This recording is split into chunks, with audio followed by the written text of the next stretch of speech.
Boa tarde, estamos entrando no ar com mais um Posse de Bola, com a produção do Carlos Eduardo Torres e do Haroldo Santos, na mesa de áudio Davidson Rosa, coordenação de central técnica do Guilherme Silveira, central de gravações do Guilherme Silveira, do Jefferson Gomes e do Rafael Baldez, a coordenação de esporte do Rafael Pfeiffer, gerência de jornalismo e esporte do Rafael Sequim e a direção geral de Claudinei Girotti.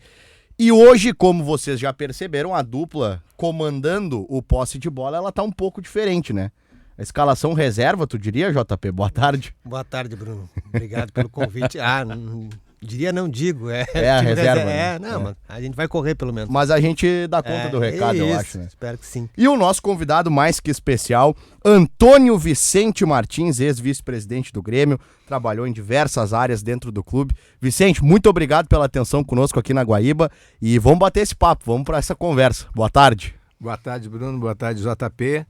Bom, se vocês são reserva, então eu sou... Negativo. Aí eu sou o expressinho do expressinho, né? Mas... Banguzinho. Já, como antigamente o Denis Abrão dizia assim, eu sou uma carta fora do baralho, já, né? Mas enfim, é um prazer estar aqui com vocês para conversar sobre futebol, sobre Grêmio e dar uns pitacos aí.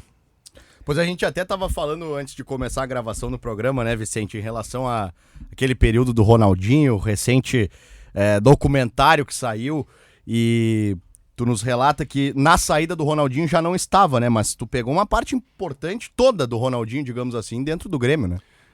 Eu peguei o segundo ano do Ronaldinho como profissional, né? Uhum. Talvez eu tenha até assistido a estreia do Ronaldinho, que no profissional do Grêmio, né? Um ano antes até de eu ser o vice-presidente de futebol. Uhum. E o Ronaldinho acho que estreia em 99, né? 8. 98, tá, não, então eu acompanhei. Eu acompanhei o surgimento dele quando ele vai pro time titular mesmo, em 99, daí ele sim. É lançado no profissional pelo Sebastião Lazzaroni no início da temporada de 98 na Libertadores contra o Chivas Guadalajara, Vasco e tal, mas ele não termina já a temporada com o Celso Roth como titular. Aliás, nem é de 99, que é aqui. De 99 ele começa, daí na reserva, daí depois ele vai para ser titular, em 99 ele passa no Campeonato Gaúcho. Isso. E o teu ano no futebol é 2000, por o isso meu que ano de futebol é 2000, daí no ano de 2000 o Ronaldo acaba trabalhando durante todo o ano como titular, né?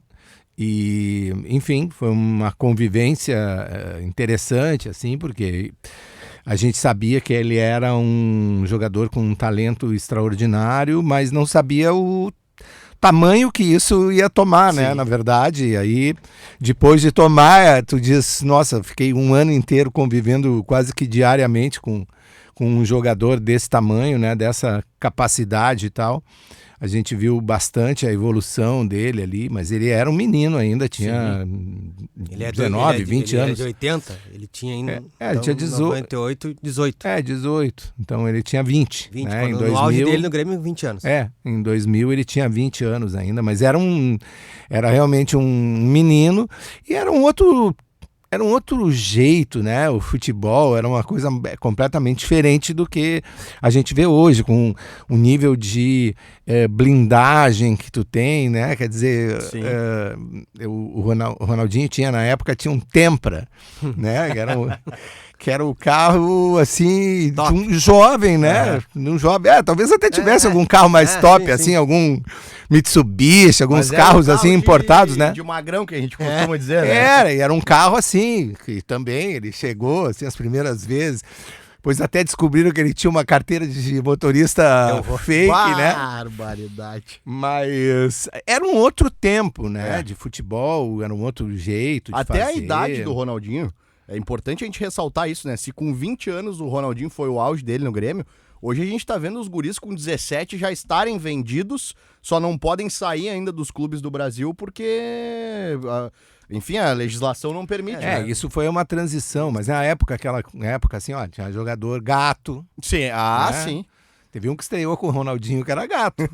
Foi aí depois eu tive que resolver isso.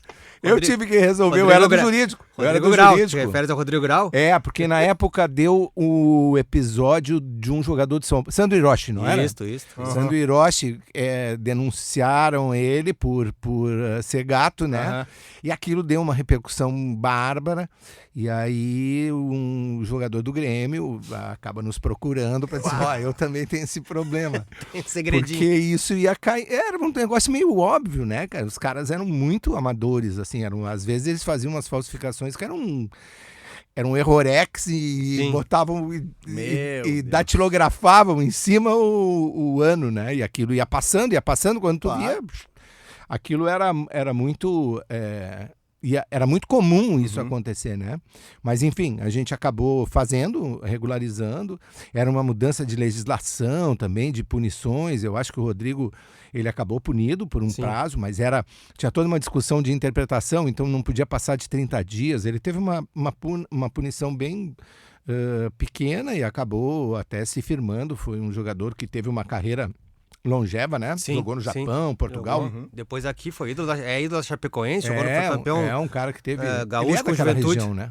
Ele é da região, ele é ali daquela região. E hoje, se eu não tenho, a última vez que eu falei com ele recentemente, ele trabalhava no Portimonense, lá em Portugal. Ele trabalha em Portugal, Mas enfim, era um menino muito correto também, assim, muito querido. Sério? Né? Muito querido, assim, também. E, enfim, foi uma experiência, mas era uma época muito diferente. Era uma época que todo mundo circulava pelo pátio do estádio, né? Todo mundo tinha acesso aos jogadores, né? Era uma época que vocês, repórteres, entravam no vestiário para entrevistar os caras de toalhinha. Eu não peguei essa fase. Não pegou?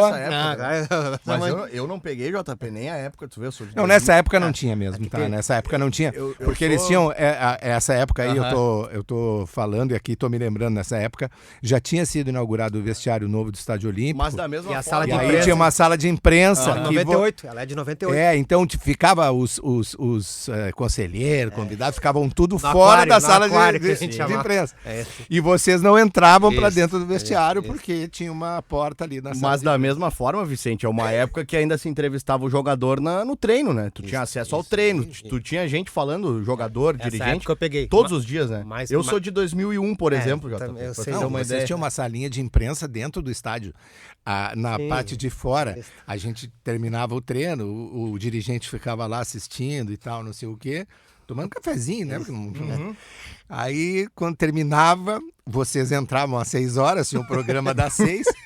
Aí vocês chamavam assim, vem aqui, fala alguma coisa aqui, fica uns 10 minutos falando. E às vezes tinham 2, 3 rádios só, né? Sim. E tu passava de uma para outra, né? E aí tava feito já. E aí tava feito, Eram outros tempos. Era outros tempos. Pegar jogador cobrindo o Inter como repórter, mais do que o Grêmio nessa questão. O Grêmio fez essa transição para as coletivas antes do que o Inter. Então eu cansei de pegar jogador do Inter ali chegando no treino, antes de entrar no vestiário e na saída, assim, com o gravador, gravava 3, 4 entrevistas por tarde. Um cenário que a tua geração... Cara, eu sou de 2001, eu entrei na imprensa em 2020. Era pandemia, pra piorar a situação, hein? Então tu não tinha nem o acesso, nem a proximidade física, não podia estar nos lugares, né? Nem zona mista, nada, não tinha, né? Nada. Eu fazia coletiva EAD. Sim, então tu nasceu depois do Ronaldinho sair. Exatamente. A data que o Ronaldinho sai do Grêmio exatamente é qual? Em 2001? Em março. Eu sou de 13 de julho. Então ele já estava fora. Tu viu só? Pois então, Vicente, eu não vou desperdiçar a chance de estar te entrevistando aqui e tocar num assunto nevrálgico que é o Ronaldinho, dá pra ver, né? Porque eu queria te ouvir também... Vou mandar um abraço pro Homero, que gosta muito desse assunto. Meu amigo Homero Bellini Júnior, eu vou mandar um abraço pra ele, que gosta muito desse assunto aqui. Aí segue, JP. Não, assim... Na saída dele, tu já não estavas no departamento de futebol, mas eu queria te ouvir como um cara que ficou esse tempo com ele convivendo, então tu, querendo ou não, tu foste chefe dele também. És gremista, então imagino eu tenha sentido muito a saída do jeito que foi, mas tu és também advogado. E para a geração do Bruno, mas para muita gente também, eu me incluo, embora não seja da mesma geração, é um assunto meio nebuloso no sentido jurídico da coisa, porque... As pessoas não lembram com clareza, e eu não estou dizendo que eu lembro com total clareza, mas por esse assunto eu lembro bastante certamente assim. mais do que eu, por exemplo. O litígio ele se materializa ali em fevereiro, março, que é quando expira o contrato, assinado pelo Cacalo, 3 anos antes, que era o prazo maior para a época de extensão de contrato. E fica para a história de que ele sai, o Grêmio pega uns trocos porque a FIFA determinou e ele vai para o Paris Saint-Germain. Existe um hiato entre o litígio e ele jogar pelo Paris Saint-Germain de 6 meses. O Ronaldinho treinou no Bangu. As pessoas vão achar que eu tô bêbado. Não, só olhar. Ele treinou no Bangu, poucos dias. Ele treinou no Bangu. Alguns dias sozinho e tal. Ele não fica livre para jogar imediatamente. Então eu queria te ouvir, se pudesse explicar, relembrar, Vicente, como advogado, qual foi a tua interpretação do que aconteceu? O Grêmio tinha razão, não tinha? O Grêmio aceitou que a FIFA arbitrou porque o Grêmio era melhor pegar, perdão da expressão, um dinheiro, eu falei troco antes, né? É desrespeitoso. Um dinheiro que sabia-se que ele não valia, tanto quem estava arbitrando quanto quem estava perdendo e quem estava comprando. Porque a condição do Grêmio era financeiramente totalmente desfavorável.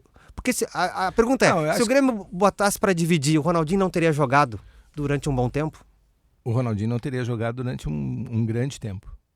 Acho que se o Grêmio tivesse colocado isso assim, eu não sei o quanto, o grande tempo, mas eu vou tentar explicar, assim, tentar ser didático para explicar. Eu sou advogado e sou advogado trabalhista ainda, né, de empregado, então isso é mais fácil até para entender, assim, para eu entender e acompanhar, né. O Ronaldinho, ele quando assina o contrato com o Grêmio em 98, né? Ele assina um contrato com a validade de 3 anos sob um regramento legal, tá?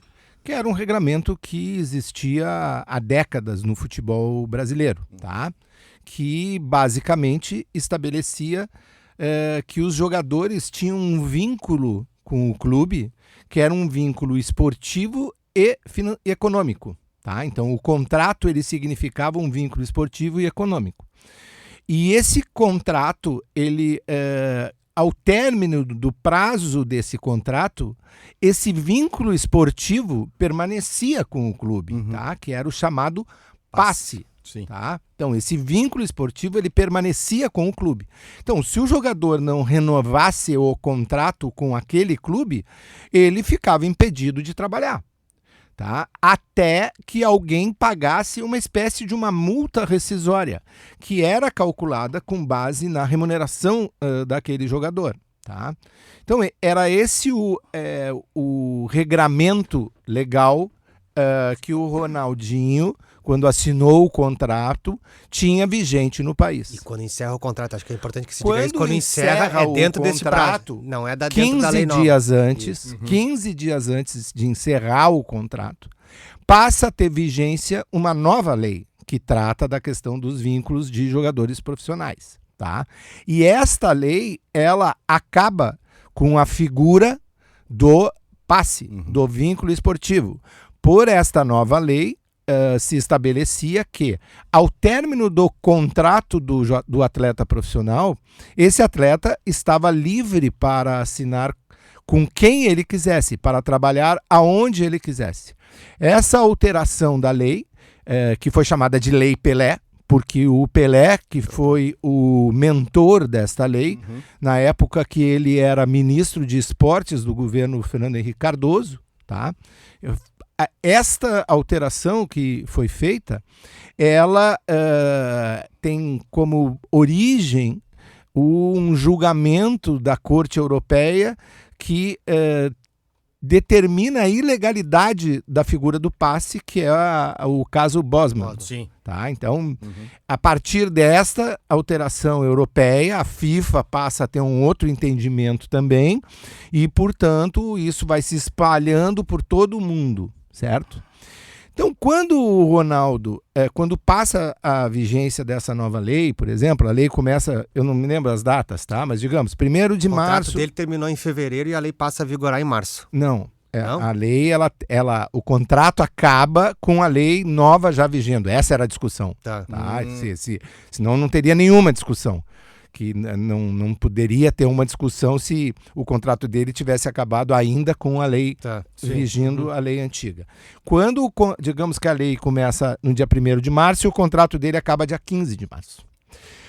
Aí a interpretação que os advogados do Ronaldo dão é de que tu tem uma aplicação imediata dessa lei. A interpretação que o Grêmio faz é, ok, tu tem uma aplicação imediata dessa lei para os contratos que forem assinados a partir dela. Mas para os contratos que tinham sido assinados anteriormente, a lei que se aplica é a lei anterior. Claro. Tá? Então, é uma disputa jurídica de qual a lei aplicável no caso do contrato ter expirado depois do início de uma lei nova.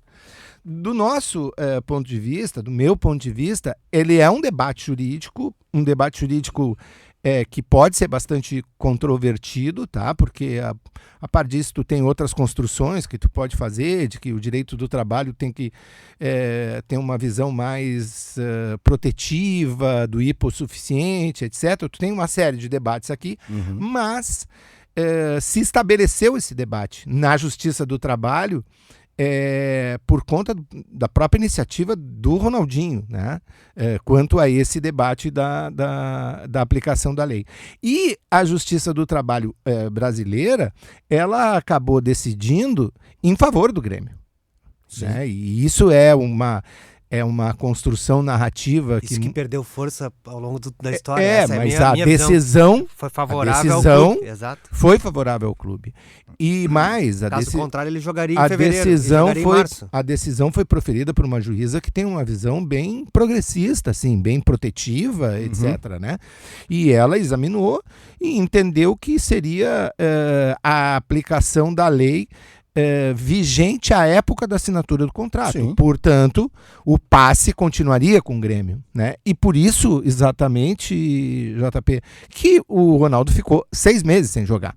Tá? Porque enquanto o que ele entrou e ele pede, eu quero a minha liberação na Justiça do Trabalho, quero o lugar para ele pedir. E a Justiça do Trabalho diz assim, não, para tu ter a liberação, só pagando o valor da indenização do passe. Tá? E portanto, isso demorou 6 meses, ainda teriam recursos para ser julgados, tá? E os recursos na Justiça do Trabalho, a gente sabe que eles são muito mais demorados, e isso era uma ação para demorar 3, 4, 5, 6, 8, 10 anos, entende? Se não tivesse alguma intervenção de apressamento dela, mas um processo normal, ele demoraria muitos anos, tá? E enquanto ele não tivesse alguma decisão favorável para ele, ele ficaria impedido. Claro que a gente sabe que, ok, isso poderia ser mitigado de alguma forma, ele poderia entrar e pedir algum tipo de liminar para não ser impedido de trabalhar. Tu tinha muita discussão jurídica importante ali, né? Mas o que aconteceu concretamente a sentença foi favorável para o Grêmio. O Grêmio tinha razão. Bom, ao par disso, o Grêmio enfrentava uma grave recessão, uma grande crise financeira. O Grêmio tinha saído de um relacionamento com a ISL e o Grêmio que quebrou, né, e que foi envolvido em vários escândalos de corrupção, etc. Mas o Grêmio tinha essa relação que tinha acabado. O Grêmio tinha uma grave crise financeira, né? E grave mesmo. Sim, o Grêmio não tinha dinheiro para pagar. Mas aqueles atletas acho que vieram ganhando em dólar. Nem os atletas, nem falo dos atletas, sabe? Eu tô falando de o Grêmio não tinha dinheiro para pagar a luz, ele tinha muita dificuldade, tá? É isso que eu tô dizendo, era um outro tempo de futebol. E é a crise que, consequentemente, anos depois, leva o Grêmio a, enfim, brigar contra rebaixamento e, enfim... e aí vai... curto de tempo depois disso, né? E o que acontece... O que acontece? Aí acontece de ter também um juízo arbitral na FIFA, ou de conciliação, e aí, nesse juízo de arbitral, conciliação lá da FIFA, se chega a um número, tá? Que é um número irrisório. Considerando assim, né? Considerando como se fosse hoje, tá? A gente fala assim, Gabriel Mack. E aí o cara diz assim, a FIFA tem uma proposta aqui de pagar, sei lá, 8 milhões de euros pro Gabriel Mack. Tá, o cara vai dizer, mas se eu tô morto, eu não tenho... ok, ele daqui a pouco até pode aceitar, quando na verdade um valor do Gabriel Mack seria 35 milhões de euros. Então é um valor irrisório para o potencial daquele atleta que está envolvido. O clube aceita, o Grêmio... E que o clube aceita tá por absoluta necessidade. estado de necessidade, né? Claro. Então ele acaba aceitando isso aí. Exatamente. Antes da gente continuar, deixa eu dizer que o Posse de Bola tá no ar num oferecimento Banriway, a nova conta para crianças e adolescentes do Banrisul. Bueno, quer avançar, JP, nos assuntos? Que o Ou quer Ronaldinho... continuar? o Ronaldinho toma conta, mas eu vou voltar... É que depois a gente ainda tem que falar com o Vicente em relação ao possível retorno, porque a história do Ronaldinho, ela Ronaldinho passa... 2, é isso? O Ronaldinho 2.0, né? Vocês viram o Sim, documentário? sim, te Eu prepara, tava bonito Vicente. naquele documentário. Né? Mas, ô Vicente... Ontem uma amiga minha mandou uma foto do documentário, eu de um terno marrom, velho. Olha terno só. marrom, era muita elegância. Cabelo preto. Cronologicamente, Vicente, eu vou andar um ano pra trás, um ano e pouco pra trás, devia ter começado por isso, mas é que o Ronaldinho foi o tema na largada, mas é só do ponto de vista da curiosidade, que hoje também, naquela época já foi um rebuliço, mas hoje seria mais impensável ainda, e se a minha memória não me trai, tu também estás envolvido. De 99 para 2000, quando inicia o projeto da ESL, vocês buscam o técnico ali na beira, no Inter. O Leão começa em 2000, né? Isso. Foi isso, né? Foi uma loucura na época, assim, né? Foi. Um movimento impensado para os dias atuais, né? Foi. Cara, também teve problema com o Ronaldinho. Para os dias atuais, eu diria assim, era muita coisa que era um movimento impensado, assim, né? Primeiro é isso, eu era muito jovem, entende? Eu tinha 37, 38 anos. Era um conceito muito diferente também, né? Então, o que é o conceito muito diferente? Eu nem imagino, eu era vice-presidente jurídico do Grêmio e numa sexta-feira a gente faz uma reunião de diretoria e se define quem seria o vice de futebol. E aí a gente dorme com isso e no outro dia de manhã o Guerreiro me liga e me diz, eu preciso falar contigo. Aí tá, beleza. Aí eu começo a falar e ele já começa dizendo assim, é tu que tem que ser o vice-presidente de futebol, porque o cara não aceitou, não quer mais. E aí eu digo, cara, um sábado de manhã, assim, acordando, eu digo, não, só um pouquinho, para aí, deixa eu ver. Aí a minha mulher tinha muita antenada, assim, né? Ela disse assim, o que é? O que é que ele quer? Enfim, a gente tinha um conceito, o Guerreiro já tinha uma informação, estava negociando e tal, com a ESL, era um momento de abertura do futebol brasileiro, então tu estava começando a ter, engatinhando, digamos, os conceitos que hoje tu tem com futebol empresa, etc, né? Sim. Então a ESL era um grande, Uma empresa de marketing era do um mundo. grande player, assim, do ponto de vista mundial. Eles tinham o direito da Copa do Mundo, eles tinham o direito, acho que da Fórmula 1, tênis, acho, de tênis, enfim, eram os caras que tinham muita ramificação, né? Então, em tese, eles tinham saúde financeira, tinham tudo isso. E eles acabam entrando daí por conexões que eles têm, que eles tinham e tal, com empresários daqui, e o Grêmio acaba sendo o clube escolhido. Eles fazem aportes importantes, eles colocam dinheiro. Acho que o Grêmio e todos os clubes envolvidos, assim, não tinham um background, assim, uma formação até para fazer essa gestão disso, né? Era muito novo ainda, né? Era tudo muito novo, né? Mas o conceito era, tu tem que ter um executivo, Era o Denis. que no caso era o Denis, Sim. né? Porque ele tinha um vínculo com o Guerreiro das empresas e tal. Então, era o Denis, que era um executivo, e no caso o vice-presidente era uma figura da entrevista, era o cara que Mas e o Leão, Vicente? E isso era um o Leão teve compromisso. problema com o Ronaldinho, né? A saída do Não, Leão tem duas ou três, é mais assim. fácil a gente perguntar com quem que o Leão não tem problema, né? O Leão, acho que fica mais o Leão barbada dessa acaba no Grêmio, começa, e aí ele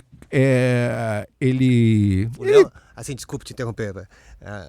O Leão termina o ano de 99 salvando o Inter como técnico, que salva o Inter do rebaixamento. Né?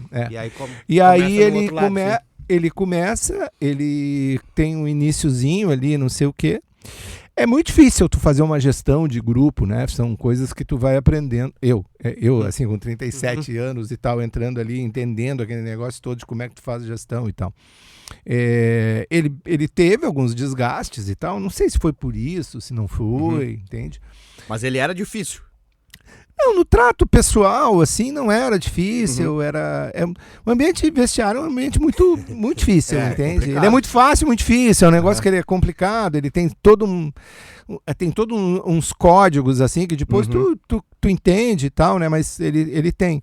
E aí ele teve 1 ou 2 episódios, assim, de entrar em rota de colisão e tal, mas que, de repente, poderiam ser superados, mas o Guerreiro, propriamente, queria muito ter um técnico que era o Antônio Lopes, né? Ele queria muito que fosse o Antônio Lopes não veio no início do ano por problemas de saúde e tal, não sei o quê, e aí, em tese, esses problemas se superaram e o Antônio Lopes acaba sendo contratado pelo Grêmio em substituição ao Leão, né? E aí ele começa a trabalhar, e aí também esse ano, um cara muito difícil de tratar, era muito difícil de tratar mesmo. Imagina, nós estamos falando de um treinador que deu voz de prisão para um árbitro. E aí, é isso que eu disse, era um outro conceito de futebol e tal, e tem toda uma mais coisa. poder na época do que tem hoje, em relação aos jogadores, me parece. Não sei, uma avaliação cara. Que eu acho. O futebol, eu acho que tem umas coisas que são assim, eu acho que o futebol é um ambiente, tá? Que ele é extremamente hierarquizado. Eu estou falando do futebol brasileiro, assim, eu não conheço os ambientes externos e talvez também pode ser que esse ambiente mesmo tenha mudado, mas eu estou falando genericamente. O futebol ele tem um ambiente extremamente hierarquizado, ele tem esse ambiente hierarquizado, tá? E com pouca capacidade de debate democrático quanto é esse ambiente hierarquizado, tá? Então, o JP teve dentro do vestiário muito mais anos do que eu até, né? Mas é isso. Então, o que eu quero dizer com extremamente hierarquizado, até meio infantilmente hierarquizado, tá? Ele é um ambiente que o jogador, mesmo que seja um jogador que é famoso, ganha 10 milhões por ano, não sei o quê, ele tem um senso de hierarquia, seja com o diretor, seja com o treinador, seja com... Dentro do vestiário, ele tem esse senso de hierarquia que não permite, ele não questiona uma ordem, ele não debate no sentido construtivo, entende? Quer dizer, vocês aqui têm uma redação, então daqui a pouco, se o chefe de redação fala uma coisa que é uma bobagem do ponto de vista do que poderia ser uma pauta importante, não sei o quê, vocês vão debater isso. Você mas eu acho que a abordagem não pode ser essa, eu acho que nós temos que entrar por ali e tal.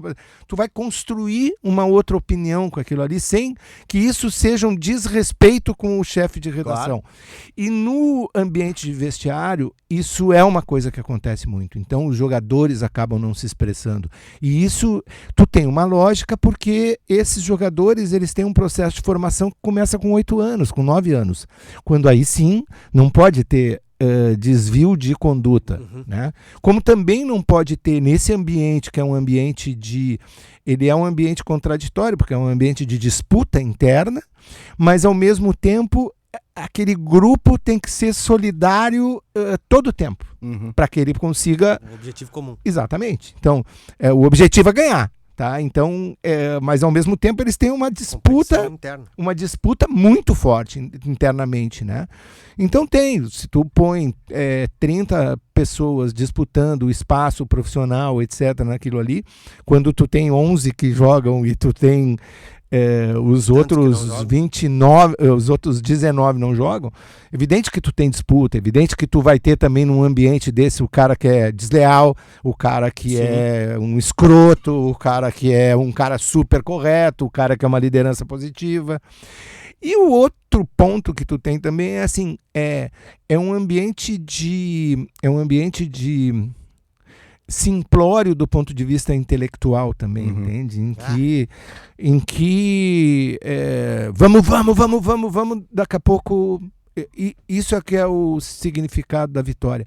Não é, ele é um esporte de alto rendimento, o futebol hoje eu entendo assim, tá? Que o futebol é um esporte de alto rendimento e que se decide por detalhes. Tá? E às vezes o staff todo que está envolvido no futebol, ele não consegue perceber que é um esporte de alto rendimento e que se decide por detalhes. Então, quando um grupo de atletas daqui a pouco passa do ponto fazendo festa, não sei o quê, ou quando um jogador... Isso é determinante para o resultado final do jogo, entende? Como é determinante para o resultado final de qualquer trabalho. É só a gente pensar no trabalho, aqui nosso, entende? Quer dizer, se o cara, tá bem, tu faz festa, beleza, tu faz festa. Agora, se tu tem que começar o teu trabalho às 9 da manhã, tu chegar às 8h30, esquece. Vai dar certo. Tu não vai ter o mesmo rendimento de um cara que dormiu a noite toda, que tem... se te botarem para fazer uma entrevista coletiva lá no Grêmio, não vai render. A tua pergunta vai ser óbvia, entende? É a primeira vez que eu ouço alguém falar tão esclarecidamente da relação, por exemplo, de um vice de futebol dentro de um vestiário, sabe? E me chamou a atenção a tua frase em relação ao período ISL, que o vice de futebol ele acabou se tornando uma figura da entrevista. E não muito mais do que isso, né? A partir disso eu te pergunto, Vicente, das outras experiências que tu teve e olhando pro futebol hoje, o vice de futebol ele ainda tem que ser esse cara atuante, ele perdeu essa força, ou tu imagina que o futebol hoje ele tem que ter o executivo, a figura tem que ser mais do cara que ele é profissional no sentido de ter se preparado, de ter uma formação para exercer aquela função ali? Eu acho que cada vez mais tem que ser profissional e ter se preparado para exercer a função. Mas tu vê uma coisa, no Grêmio e muitos clubes, assim, os caras que estão como executivos, né, põe o Pelaipe, põe o Rui Costa e tal, são ex-dirigentes. Sim. Ex-dirigentes que podem ter se reciclado, podem ter passado por experiências profissionais, mas são ex-dirigentes, né? Eu acho que hoje o futebol precisa de muito mais gestão, né? Ele tem muito mais detalhes que são importantes, tu tem avaliações. Pô, a gente quando tinha avaliadores no Grêmio, né? Tu tinha caras que faziam a avaliação dos atletas que estavam jogando, tá? Não sei se o JP vai lembrar disso, mas eram uns caras que ficavam com uma prancheta nas cadeiras do Olímpico, tá? Tinha uma prancheta e tu tinha, sei lá, 11 caras. Cada um ficava responsável para ficar botando um picozinho na prancheta no campo de futebol, quantas vezes o cara tocava na bola. E depois aquilo ia para um centro de dados e tal, que fazia... Velho, isso faz online. Não, e é uma coisa que é muito diferente. Hoje os jogadores usam equipamento e tal, que acaba vendo qual é a corrida que eles dão, etc. Não tem como roubar no treino mais, eles dizem. Não mais tem. Informação também, né? Quilometragem que o cara muito percorreu. mais. Tu tem muito mais informação para isso. E vocês têm muito menos informação. E o público, em geral, tem muito menos informação, entende? Certeza. Porque vocês não têm a informação do cara quando ele faz uma decisão de por que o cara não está jogando 90 minutos. Bom, ele tem uma avaliação, às vezes, fisiológica que indica isso, né? Com certeza. Então, eu acho que sim. Eu acho que o papel do vice de futebol ou do dirigente amador nos clubes que tem ainda essa formatação política, né? Ele é um papel de ser um gestor geral, assim, tá? Mas ele é muito menos... o mais importante eu acho que é a gestão profissionalizada disso. Eu não estou dizendo que isso é fácil, tá? Claro, não estou dizendo que é fácil. Eu não estou dizendo que a gestão profissionalizada ela é 100% profissionalizada, porque também a gente passa por muitos conceitos, assim, né? O que eu acho, às vezes, que é muito complicado do ponto de vista político dos clubes, é de que, às vezes, os clubes não têm um conceito do que eles querem. Tá? Então é isso. Eu me lembro de uma gestão recente do Grêmio, que daqui a pouco era assim, tinha um treinador que era um estilo, o treinador era outro estilo, o treinador era outro estilo, o treinador teve 5 treinadores durante 3 anos de gestão ou 2 anos de gestão e cada um tinha uma coisa com outra, entende? Tu contratou o Roger, tu contratou o Thiago Nunes, daqui a pouco tu contratou o Renato, daqui a pouco tu trouxe o Filipão. Assim, bom, cara, cada um deles tem um conceito diferente, entendeu? Tem um conceito diferente. E acho que essa coisa desse conceitualmente tu pensar o jogo. E também acho que os clubes têm uma cultura futebolística que eu acho que é fundamental, tá? Eu falo para vocês que eu não tenho uma opinião sobre as SAFs, tá? Eu acho que as SAFs elas são alvo da especulação, tá? Sim. Então, o cara que entra numa SAF, ele não quer, é diferente o objetivo dele do objetivo do torcedor daquele clube. Porque o cara que entra com uma SAF, uma empresa, ganha dinheiro. Ele só entra com um objetivo. Claro. O objetivo dele é ganhar dinheiro.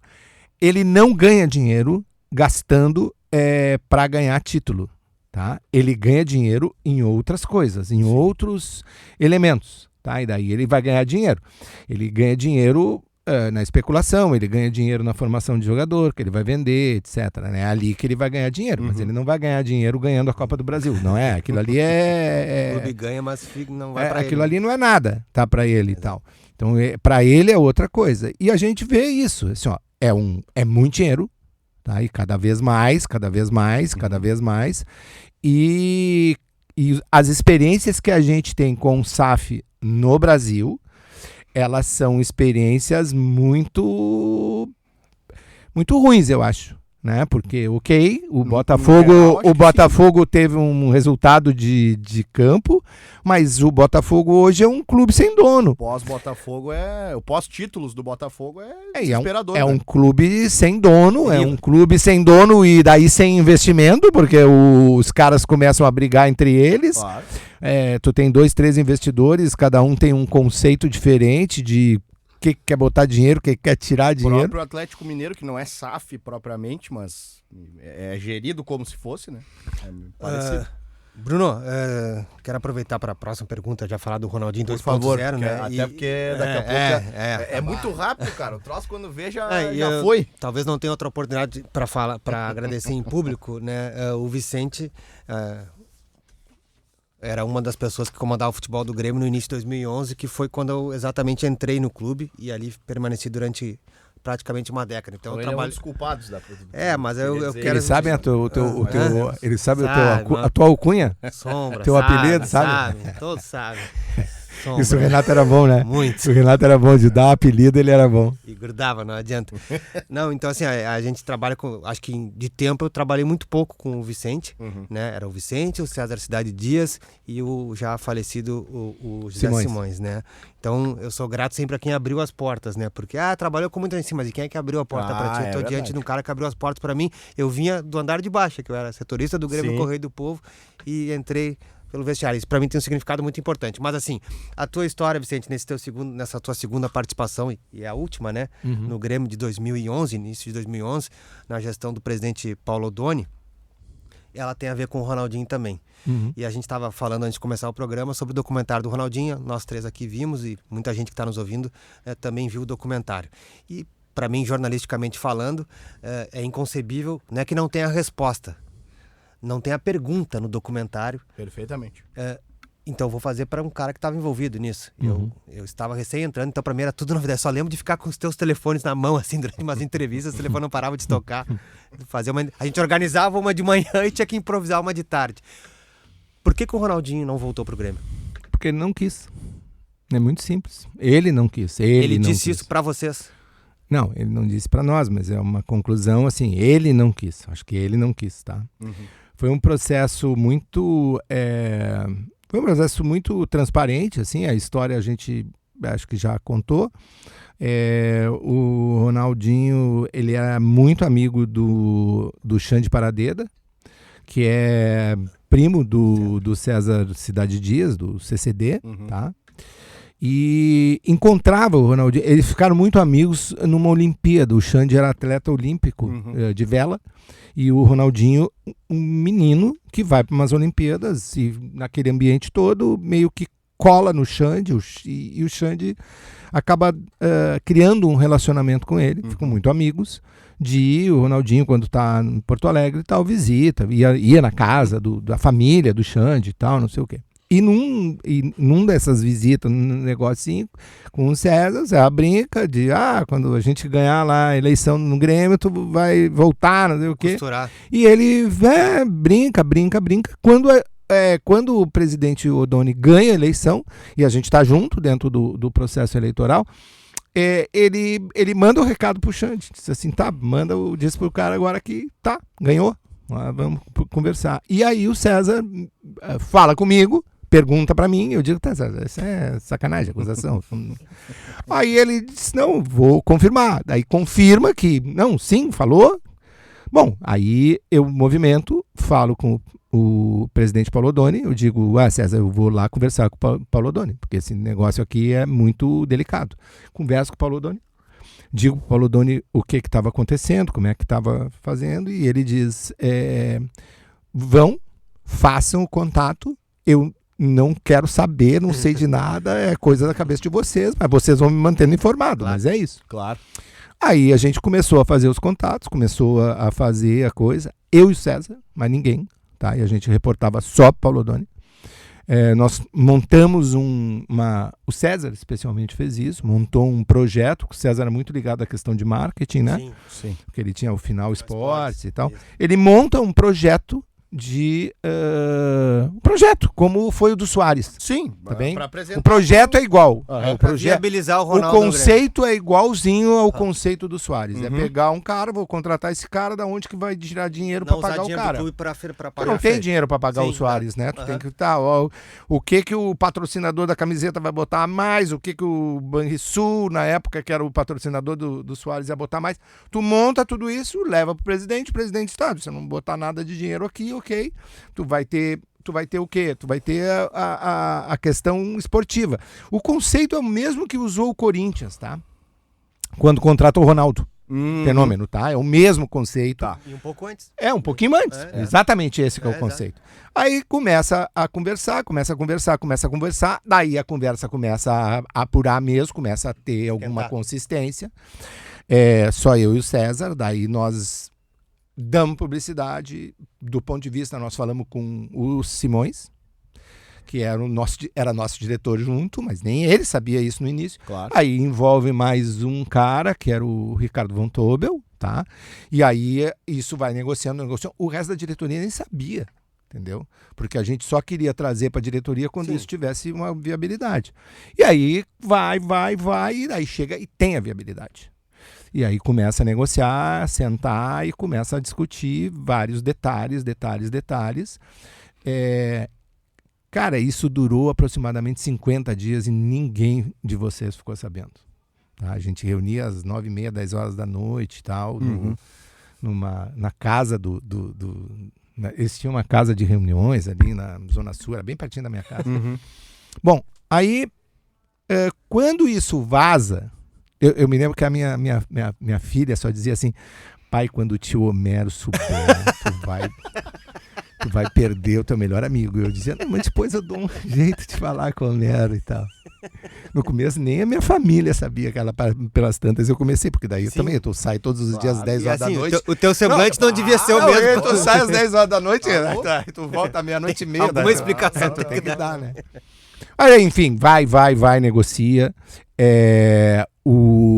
A posição que o Assis dizia era de que a família queria que ele viesse para cá, porque eles achavam, e tinha possibilidade de Flamengo e tinha possibilidade do Palmeiras. E eles queriam que o Ronaldo viesse para cá para reconstruir, e isso fazia parte do nosso plano de reconstrução de uma relação com o lugar onde ele nasceu, e né? Até porque a saída não foi legal. E a performance esportiva. Eram as duas coisas. E parte da torcida comprou essa ideia a partir do vazamento. E o Assis, ele dizia que a família a dona Miguelina incluído, achava que aqui ele tinha um ambiente. Quando tu vê o documentário, os caras falam muito isso.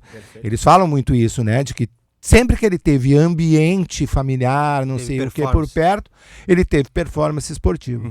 Então era essa a tese. E a tese mais ainda era dizer assim, cara, no Flamengo sim é que nós não temos controle nenhum, porque daí tu tá no Rio de Janeiro. O Rio de Janeiro é um ambiente que ele é muito complicado. Então tu não sabe onde tu tá, tu não sabe com quem tu tá, tu não sabe o que é os milicianos, tráfico, enfim, tu tem um monte de coisas que no ambiente em que ele gosta de estar, se mistura. Ele não conhece ninguém que está ali, entende? E tu não tem nenhum tipo de inserção para poder mexer naquilo ali. Aqui não. Aqui, se ele vai numa roda de samba, se vai num lugar, todo mundo sabe quem o cara é e todo mundo respeita e ele é que dá as cartas, né? Claro. Nisso. Não era essa a tese. Sim, sim. A gente negocia, passa para a segunda fase, que é fazer o contrato. Né? E sempre a questão toda era o Grêmio não tem dinheiro para colocar, para pagar para Milan, para não sei o quê. Sim. E sempre dizia o seguinte, não, isso é uma resolução que é conosco, não é deixa que a gente faça, tá? Essa resolução, e claro, faltava 6 meses para terminar o contrato, o Milan já não queria mais também, então era óbvio que isso não era um empecilho, entende? Bom, daí vai para uma negociação, os contratos são redigidos, entende? Senta o nosso jurídico do Grêmio, senta os advogados do Ronaldo, a gente fica negociando e começa a surgir pequenos assim detalhes, eles querem mais 20 camisetas por semana, aí tu vai lá O Grêmio estava trocando de fornecedor de material esportivo. Mas era a Umbro, né, que estava entrando, não... Topper. Vai na Topper, chega pros caras e diz, preciso 20 camisetas a mais, o cara vai ser a fornecedora, daí volta pra cá, daí os caras daqui a pouco dizem, nós queremos mais 10 ingressos de cadeira por jogo. Cara, vai. Chega um ponto que daí é aquilo, vai, negocia, volta, tá. E nisso já acerta. Tinha vazado. Não, daí já todos, tinha, né? não, e já tinha aquele negócio que é assim, cara, daí é isso, quando o advogado do cara vai pra dentro do Estádio Olímpico, bom, ele não vai lá pra dizer que o Ronaldinho não quer ir. Entende? Ele vai lá pra assinar. Ele vai lá pra fazer a redação final. Claro. Então Sim, sim. ok. Então tu tá negociando, e daí chega um ponto que aí ele se retira, volta, e daí tem uma hora que eles saem da sala, e aí cria aquele impasse, daí vai aquela fatídica entrevista, que eles convocam uma entrevista coletiva, parará. Eles dão uma entrevista coletiva que não dizem nada, daí o cara do Milan chega e diz que ama o Flamengo, não sei o quê. Naquele momento, aí o Odoni estourou e disse, cara, deu, não vamos mais continuar nessa brincadeira. Eu lembro bem. E aquilo acontece durante de dia, né? Mas durante a noite eles trocam coisa. O Ricardo Von Tobel entra, começa a dar, diz, não, então eu dou mais isso, dou mais aquilo. E lá pelas tantas o Odoni também chega um momento e diz assim, deu, ninguém dá mais nada, deu, acabou. Daqui nós não seguimos, eu acho que ele foi muito... firme e representando muito uma figura dos velhos dirigentes e tal, que tem, cara, o clube é a coisa mais importante que tem, e aí ele disse, daqui nós não passamos.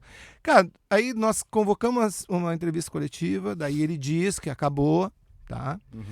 Acaba a entrevista coletiva, a gente vai embora, tá? Eu entro no meu carro, vou para casa, antes de chegar em casa eu passo para pegar minhas filhas na casa da minha sogra, na frente da casa, o Assis me liga. E na frente da casa da minha sogra, ele me liga e diz, Vicente, vamos fazer o seguinte, não vamos romper, vamos retomar, não sei o quê. Cara, daí eu digo pra ele, velho, a única forma de retomar e de ter uma coisa, bom, daí vocês publicamente irem e dizerem que se expressaram mal, que não sei o quê, que querem vir. Que... Posso fazer uma rapidinha? Por favor. Tu sentiste falta de conversar com o Ronaldinho? Do Grêmio, não do Vicente? Eu não acredito muito nisso, sabe? Não sou, assim, dos caras que acreditam, assim, que, tenho que eu ouvi, o cara disse que ele vai vir, que ele quer vir. Não.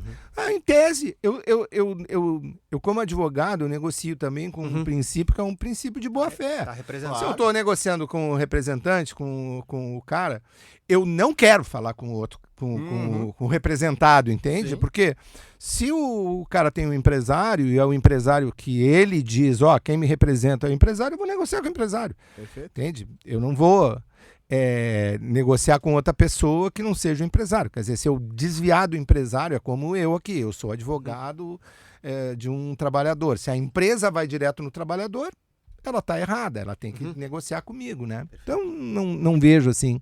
Mas foi essa a história, entende?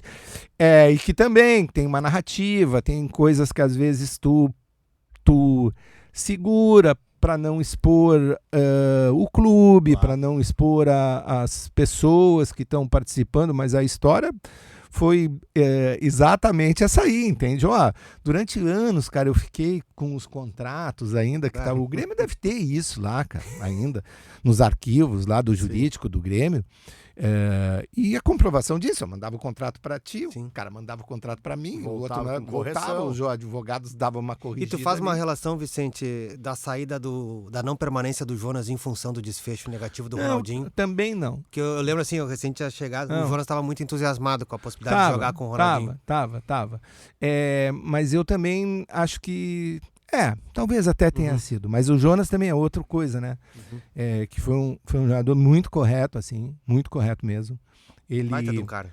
muito, muito correto. Esse cara, ele também. O Jonas foi o pior atacante do planeta, tá? Foi, um ano. foi. Aí, quando ele vai para renovar o contrato, o Grêmio renova o contrato com ele foi o Meira que fez isso por 2 anos, tá? E fez corretamente, tá? Não tô fazendo nenhuma crítica, fez corretamente. E aí quando vai contratar, é tipo assim, o Jonas ganhava 100 mil. Aí o Jonas queria 150. Aí o Grêmio, ele tinha sido o pior atacante do ano. Isso não é o Vicente que tá falando. Não, era todo mundo. Porque ele tinha errado ele tinha errado dois um gols gol, lá e tal. Ele errou um gol que ele tentou cabecear uma bola deitado. mais uma assim, vez, né? E aí, enfim. Esse Mas nosso pelo rendimento zagueiro, da temporada. Parece o Pérez agora Sim, no último jogo, né? É isso aí. É bem parecido. Aí ele pega, cara, e quando ele renova, ele diz assim, tá, o Grêmio oferece 120. Aí ele diz assim, tá bem, eu renovo por 120, mas a minha cláusula penal vai ser $1 milhão, ou 2 milhões de euros, sei lá quanto era. Tá. Aí o Grêmio disse assim, ok. Por que o Grêmio disse ok? O Grêmio disse ok porque é o seguinte, cara, o cara não vai... Pior atacante do mundo. Não vai performar, entendeu? Ninguém vai vir aqui pra pagar 2 milhões pro cara. E aí ele tem um ano, que é um ano mágico. Ele é o... Ele vira o mestre Jonas. Ele é goleador. Com o Neymar, ele faz 44 gols Ele em é 2010. goleador sim, brasileiro, tá? Nesse ano. E aí ele vira... Ele performa mesmo, né? Aí começa o ano. Aí tem toda essa coisa, o Renato era um cara que também tinha muita incidência sobre ele e tal. O Renato vende também isso, o movimento que o Renato sabia de todas as negociações também que a gente estava fazendo. O Renato também era um cara que era importante para, digamos assim, seduzir o Ronaldinho, né? E aí o Jonas estava ali e tal. Quando fura todo o negócio do Ronaldinho, o Jonas pega e daí disse assim, vou cuidar da minha vida, tá bem? Aí ele tinha uma hipótese, uma proposta para ir jogar no Valência, que estava classificado para a Champions League, e ele disse, vou fazer o sonho da minha vida, que é jogar a Champions League. Não é nem jogar na Europa, é jogar na Champions League. Champions. Os caras vieram aqui e vão pagar a multa. Cara, o Jonas era também representado pelo irmão dele, né, o empresário dele. Mas um cara muito correto, assim. Ele me liga um dia, uma noite, um domingo, no final da noite, assim, tipo 8h30 da noite, me liga o irmão dele e diz assim pra mim, Vicente, eu preciso me encontrar contigo aqui, o Jonas quer falar contigo. Daí eu disse, Deitou a vaca. se foi o boi com as cordas, né? Aí eu moro na zona sul da cidade e o CCD morava pertinho. Daí eu liguei pro César e disse... Foi o Jonas. Vem aqui pra casa aqui que eles estão vindo. Eu queria fazer só... Dá tempo de fazer mais uma, não? Só deixa eu terminar, cara, que daí ele sentou, tomou ali um café e tal, comeu bolinho de queijo, falou, explicou tudo, parará. Bolinho de queijo. Beleza, foi embora. Aí tá saindo, eu tenho um piano na minha casa. Aí tá saindo o irmão dele, não me lembro o nome dele, diz assim, posso tocar, Vicente? Daí eu digo, pode. Cara, o cara tocou o hino do Grêmio. Você acredita nisso? O cara sentou no piano, 10 horas da noite, num domingo, tocou o hino do Como Grêmio. não tem tempo, talvez o Vicente possa responder sim ou não. Vai. Vicente, o fato é que esse trio do futebol, o trabalho de vocês é interrompido, aqui não interessa as razões, no início. Minha pergunta para ti, tu gostaria de terminar aquela temporada ou no ano seguinte virar presidente do Grêmio? Porque tu fosse candidato outra vez. Eu não fui candidato outra vez, fui candidato antes, tá? Isso, isso que eu quis dizer. Eu acho que eu tinha muitas ideias para colocar no Grêmio, de gestão, de imposição de alguns conceitos inovadores dentro do futebol. Acho que eu teria, né? E acho também que teria, assim, no episódio mesmo do Renato, acho que a gente fez, a gente errou quando fez o desligamento do Renato em 2011, eu era o vice-presidente, a gente errou, a gente não teve capacidade de resistir à pressão, é uma coisa muito difícil a pressão dentro do futebol, né? O Renato mesmo está vivendo isso hoje no Vasco, hoje ele está vivendo isso no Vasco, tá? O Renato se incomoda muito com isso. Né? O JP conviveu muito com ele, ele se incomoda muito com isso, ele tem um ego muito grande. No Grêmio que ele já estava muito incomodado a última passagem. Ele tem, mas é isso, acho que ele daí é um desgaste, ele ficou muito tempo no Grêmio, né? Sim. Mas nessa época que eu acho que ele vem com o Guerra, daí ele vai bem, daí conosco ele nunca conseguiu criar um vínculo afetivo, assim, ele trabalha muito com o afeto, né? Então ele tem muita dificuldade nisso. Quando começa a ter resultado negativo e tal, ele é engraçado, porque ele trabalha muito com afeto, ele vive disso, do afeto, e ao mesmo tempo ele é um cara que mora num hotel. Então é difícil isso, entende? Porque ele não consegue estar aí nos momentos ruins, construção desses afetos, entende? Porque daí tu não tem as pessoas para te apoiarem, as pessoas para dividirem contigo. Mas acho que a gente errou. A gente começou a sofrer muita pressão interna dentro da direção e a gente simplificou o processo e disse, tá, o Renato pede para sair, a gente diz, tá, sai, porque daí dá uma destampada na pressão, entendeu? Quando acho que tá errado. Sim. Acho que tu, às vezes, tem que segurar no osso do peito aquela pressão, se tu consegue ter aquele conceito, mas daí o treinador também tem que estar afim de segurar, de fazer as alterações, etc, né? Posse de bola no oferecimento Banriway, a nova conta para crianças e adolescentes do Banrisul, recebeu Antônio Vicente Martins. Vão ter que marcar outro, porque ficou curto, né? Só sobre o documentário, tá louco. As opiniões do Vicente sobre o documentário. Ficou curto. A gente vai ter que marcar outro urgentemente. Opiniões cinematográficas, isso? Não desse ponto de vista. Vicente, muito obrigado, viu?